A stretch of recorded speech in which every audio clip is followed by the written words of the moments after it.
Hello everyone, welcome to SP with biology classes. कल हम लोगों ने 12th क्लास का जो टॉपिक है वो मलेरिया यानी कि जिससे होता है वो है प्लाज्मोडियम। क्या है प्लाज्मोडियम?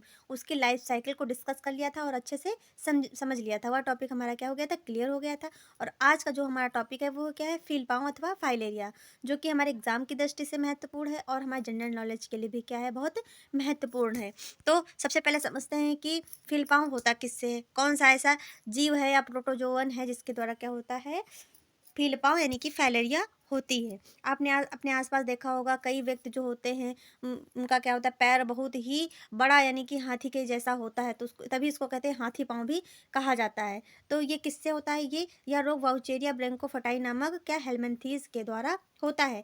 हेलमिंथीज जो है इसका संघ है। वाउचेरिया ब्रेंकोफटाई फाइलेरिया क्रम है, फाइलेरिया का क्रम ही है। फाइलेरिया अगर पूछा जाए कौन सा क्रम ही पहुंचाता है तो ब्रेंकोफटाई जो वाउचेरिया ब्रेंकोफटाई वो फाइलेरिया को क्या करता है, फाइलेरिया पहुंचाता है या फाइलेरिया का संक्रमण करता है। यह क्या है, एक प्रोटोजोवन है। क्या है, एक प्रोटोजोवन है।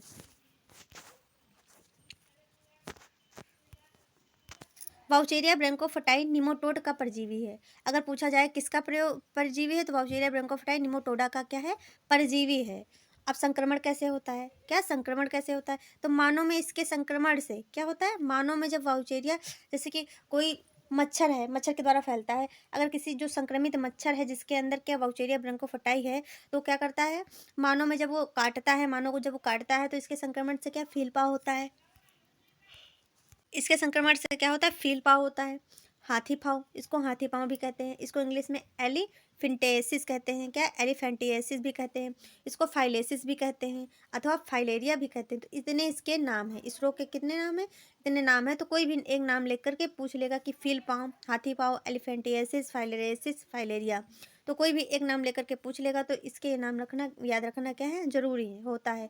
इसके वाहक, अगर वाहक पूछा जाए तो क्या मच्छर और काली मक्खी, यहाँ पे काली ऐड कर लेना, काली मक्खियाँ जो होती हैं उनके संक्रमण के द्वारा होता है। अगर वाहक पूछा जाए, फिर वाहक पूछा जाए तो इसका जो जूलॉजिकल नेम है वो क्या है, क्यूलेक्स पाइपियंस। क्या है, क्यूलेक्स पाइपियंस है, क्यूलेक्स पाइपियंस है, याद रखना। ये मच्छर के काटने से फैलता है, ये मच्छर का ही नाम है जो कि जूलॉजिकल नाम है क्यूलेक्स पाइपियंस। अब अगर पूछा जाए कारक क्या है, वाहक है क्यूलेक्स पाइपियंस, याद रखना। अब कारक पूछा जाए तो वुचेरिया क्या है, ब्रेंकोफटाई, कारक है वाउचेरिया ब्रेंकोफटाई, और जो वाहक है वो क्यूलेक्स पाइपियंस है। अब जो फील पाँव होता है समझते हैं, यह परजीवी क्या होता है, जो फील पाँव का वाइचेरिया जो ब्रेंकोफटाई होता है, जो परजीवी होता है, यह मानव की लिम्फ वाहिकाएं जो होती हैं, जो मानव की लिम्फ वेसल्स होती हैं एवं लिम्फ वाहिनियाँ यानी कि लिम्फ डक्ट्स जो होती हैं में क्या करता है, रहता है। अगर रहने का स्थान पूछा जाए कि वाउचेरिया ब्रेंकोफटाई कहाँ रहता है, तो लिम्फ वेसल्स में और लिम्फ डक्ट में रहता है। यह रोग क्यूलेक्स मच्छर के द्वारा होता है। किसके, कौन से मच्छर के द्वारा होता है, क्यूलेक्स मच्छर के द्वारा होता है, जिसका भी हम लोगों ने जस्ट पहले जूलॉजिकल पूरा नाम पढ़ा है। मच्छर के क्या संक्रमित से होता है। जो तीसरे चरण के लार्वा, जो तीसरा चरण का जो लार्वा बनता है उसका नाम क्या है, माइक्रोफाइलेरिया। क्या है, माइक्रोफाइलेरिया। जो मच्छर का जो तीसरे चरण का जो मच्छर में वाउचेरिया ब्रेंकोफटाई का जो तीसरा लार्वा बनता है उसको कहते हैं माइक्रोफाइलेरिया के द्वारा होता है। जब क्यूलेक्स मच्छर किसी को काटता है, किसी भी मानव को जब काटता है, तो माइक्रोफाइलेरियाई लार्वा क्या कटे स्थान पर एकत्रित हो जाते हैं, क्योंकि जब काटेगा तो उसकी लार जो ग्रंथि है उसके द्वारा क्या करेगा, स्किन के अंदर क्या लार्वा को छोड़ देगा, क्या करेगा, स्किन के अंदर लार्वा को छोड़ देगा।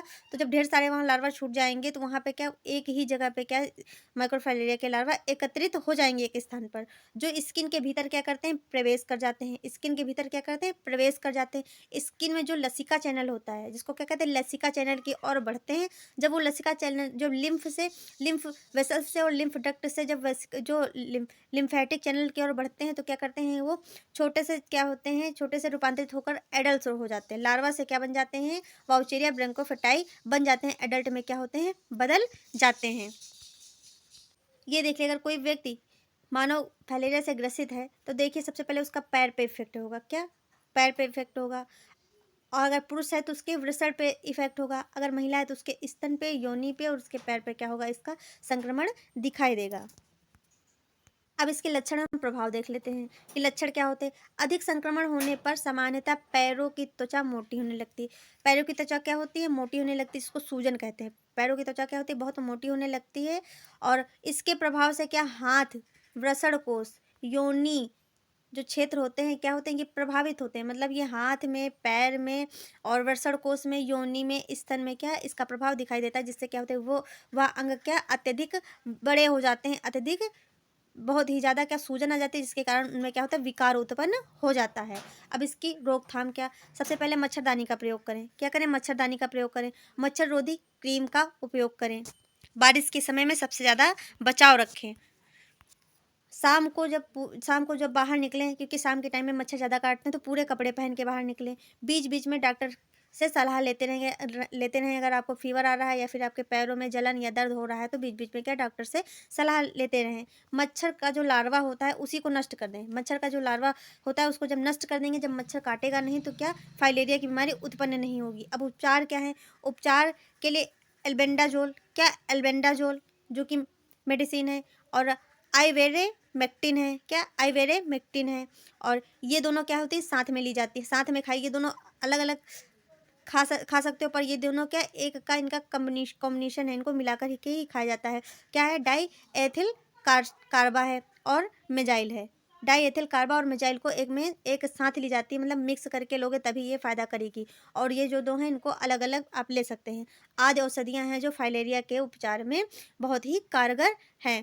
तो सेफ रहें और सुरक्षित रहें। अगर आपको हमारी क्लास अच्छी लगी तो हमारे चैनल को लाइक एंड सब्सक्राइब करें, ज़्यादा से ज़्यादा शेयर करें। Thanks for watching.